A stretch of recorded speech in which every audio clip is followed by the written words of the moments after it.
হে নওজওয়ানেরা, তরুণেরা, আমরা নবীর উম্মত যদি হই তাহলে আমাদের উচিত আজকে সমাজে মুসলিমদের পাশে দাঁড়ানো, গরিবের পাশে দাঁড়ানো, দুঃখীদের পাশে দাঁড়ানো। তাহলে ঈমান আছে না নাই বুঝবেন কি করে?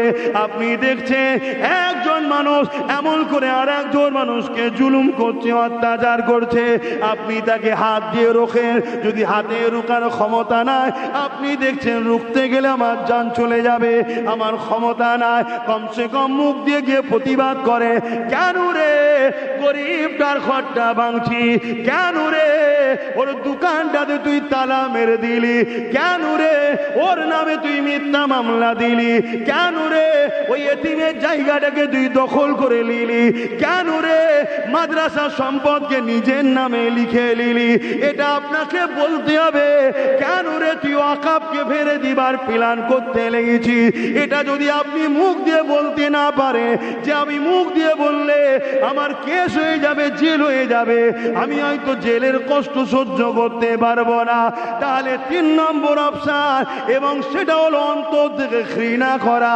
এই অন্তর থেকে ঘৃণা করার বলার পরে আল্লাহ নবী বলেছে এই শ্রেণীটা হলো সব থেকে দুর্বল ঈমান। এরপরে আর ঈমানের কোনো অপশন না। অর্থাৎ জুলুম দেখার পর হাত দিয়েও রুখলেন না, মুখ দিয়ে প্রতিবাদও করলেন না, অন্তর দিয়ে ঘৃণাও করলেন না। রাসূলুল্লাহ মুসলিম শরীফের হাদিসে জানাচ্ছে তার মধ্যে কোনো ঈমান নাই, ঈমান নাই, ঈমান নাই। এই জন্য নবী পাক বলে দিলে আখিরি জামানাতে মসজিদ পাকা হবে, মসজিদ ভর্তি নামাজি থাকবে, একটাও ঈমানদার থাকবে না। শুনছেন আমি কি বলছি? আল্লাহ নবী বললেন কিয়ামতের দিনেতে এক যুবককে আল্লাহ পাক উঠাবে, তাকে জিজ্ঞাসা করা হবে, ওরে আমার বান্দারে, দুনিয়ার জমিনে তুই আমার জন্য কি করেছিস বল।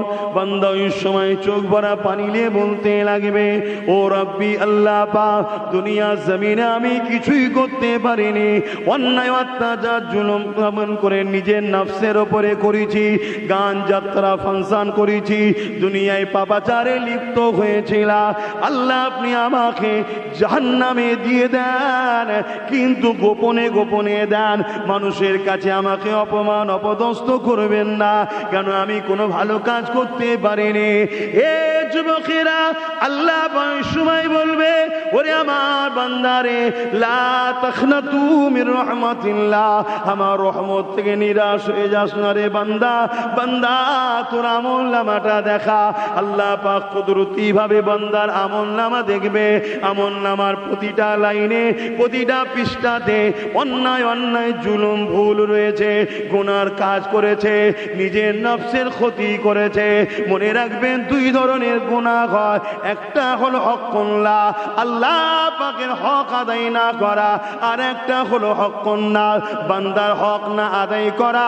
এই বান্দা আল্লাহ পাকের কোনো হককে আদায় করেনি, কোনো ভালো কাজ করেনি। এই দৃশ্য দেখে আল্লাহ পাক বলবে, বান্দারে তুই তো কোনো ভালো কাজ করিসনি। এইভাবে আল্লাহ পাক দেখতে লাগবে বান্দার জিন্দেগির মধ্যে একটা ভালো কাজ পাওয়া গেছে, যে কাজটাকে দেখে আল্লাহ পাক কিয়ামতের দিনে রহমতের দরিয়ায় জোশ মেরে উঠবে, উঠে বলবে, বান্দারে তোর একটা ভালো কাজ পেয়েছি, যেটা দেখে আমি আল্লাহ রাজি খুশি হয়ে গেছি। আরো জোরে বলুন সুবহান। আমরা কার বলবেন তো? আমরা কার বলতে পারছেন না? আমরা কার? জোরে বলুন। আমার বলে কিছু আছে? সব কার? জমিন, আসমান, সব কিছু কার? তা আল্লাহ যদি আপনাদের সবাইকে জান্নাত দেয়, বাকি যদি কেউ আপনাদের কেন জান্নাত দিল এই আন্দোলন করে, মনে হয় সে আন্দোলন টিকবে? তা আল্লাহ যদি আমাকেও জান্নাত দেয়, দয়াময় দয়া করে ইনশাল্লাহ যেন দেয় আল্লাহ, আমিন। তা আপনাদের কারো হিংসা নেই তো? আন্দোলন করলে কোনো টিকবে? তা বান্দা জিন্দেগিতে কোনো ভালো কাজ করেনি, একটা ভালো কাজ দেখে আল্লাহ খুশি হয়েছে, হয়ে বলছে, বান্দা কোথায় যাবি বল, তোর তো শুধু পাপই রে। একটা ভালো কাজ পেয়েছি, কিন্তু কাজটা আমার পছন্দ হয়েছে, আল্লাহ যদি পছন্দ না হয় সে কাজ করে কোনো লাভ আছে? আর পছন্দ যদি হয়ে যায় সেটা ছোট হলেও লাভ আছে। তো বান্দা যাবি কোথায় বল? বান্দা বলছে আল্লাহ আপনি যদি দয়া করেন, কথাটা শুনবেন, আপনি যদি দয়া করেন আমি জান্নাতে যাব। বলুন সুবহানাল্লাহ। আল্লাহ বড় খুশি হয়ে গেছে। সত্যি তুই খুব সুন্দর কথা বলেছিস। কেন জান্নাত কোনো জিনিস দ্বারা পাওয়া যায় না, জান্নাত আল্লাহর দয়াতে পাওয়া যায়। জোরে বলুন সুবহানাল্লাহ। আর আল্লাহর দয়াটা কি বলবেন? আল্লাহর দয়াটা কি? আল্লাহর দয়া কি? সূরা আম্বিয়ার মধ্যে আল্লাহ বলছে ওমা আরসালনাকা ইল্লা রাহমাতাল লিল আলামিন। আমার দয়া মুহাম্মদুর রাসূলুল্লাহ। জোরে বলুন সুবহানাল্লাহ।